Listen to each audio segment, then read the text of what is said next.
Bhajpa OBC मोर्चा के राष्ट्रीय महामंत्री सह बिहार भाजपा प्रवक्ता डॉक्टर निखिल आनंद ने तेजस्वी यादव पर जाति जनगणना को लेकर केंद्र सरकार को आरोपित करने पर जवाबी हमला करते हुए कहा कि यूपीए सरकार के दौरान 2011 में कराए गए जाति जनगणना को घोटाला करार देते हुए केंद्र सरकार से जांच कराने की मांग की है। तेजस्वी यादव को करारा जवाब देते हुए निखिल आनंद ने कहा कि जाति जनगणना की मांग करने वालों को पहले कांग्रेस से पूछना चाहिए कि उन्होंने आजादी के बाद से ओबीसी के साथ लगातार विश्वासघात क्यों किया और 2011 में जाति जनगणना को लेकर यूपीए ने 5500 करोड़ का घोटाला क्यों किया। क्या तेजस्वी यादव 2011 के जाति जनगणना घोटाले की जांच कराने की मांग करते हैं? निखिल आनंद ने अपनी बातों को विस्तार देते हुए कहा कि 2011 में जाति जनगणना कराने को लेकर संसद में 2010 में एक विस्तृत बहस हुई थी। भाजपा को दोष देने वालों को संसद के रिकॉर्ड से दस्तावेज निकालकर पढ़ना सुनना चाहिए कि हमारे नेता अरुण जेटली, सुषमा स्वराज, गोपीनाथ मुंडे सहित अन्य लोगों ने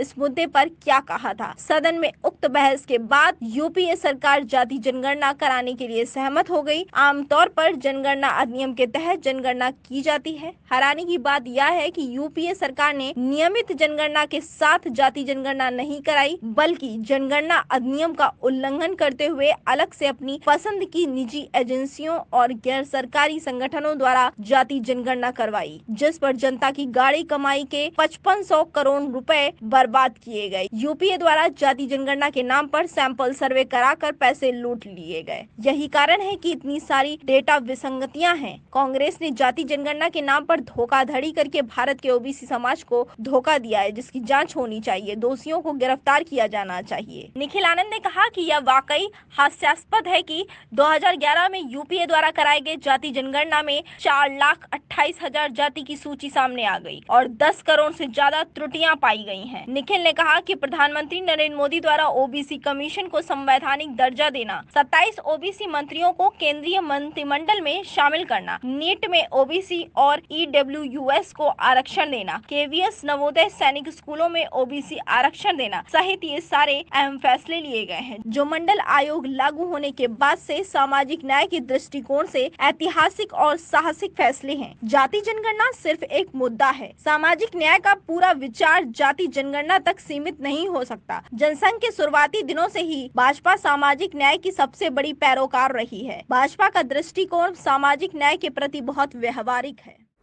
कास्ट सेंसस को आरजेडी के लोग पॉलिटिकल पैंडोरा बॉक्स बनाना चाहते हैं। जब जब इनकी राजनीति खिसकती हुई नजर आती है, जब राजनीति में ये दुविधा से ग्रस्त होते हैं, इनके परिवार में दिक्कत होती है, पार्टी में द्वंद्व की स्थिति होती है, तब ये जुमले के तौर पर जाति जनगणना की बात करते हैं और इस तरह के जाति को अपीज करने वाले, जो कम्युनल अपीजमेंट वाले सवाल हैं, बातें हैं, ये खड़े करते हैं। मैं तो पूछता हूँ कि तेजस्वी यादव जी ये बताएं कि 2011 की जनगणना जो कास्ट सेंसस हुई यूपीए की सरकार के अंतर्गत, उसके आंकड़े क्यों नहीं सामने आए?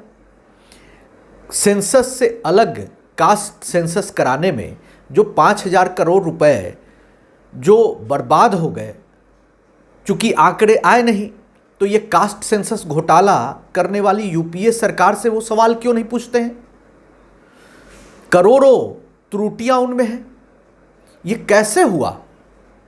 प्राइवेट एजेंसीज को, एनजीओज को और अपने पसंद के लोगों को इन्वॉल्व करके सेंसस एक्ट के बाहर कास्ट सेंसस करा के यूपीए की सरकार ने सेंसस घोटाला किया। इसकी तो जांच होनी चाहिए।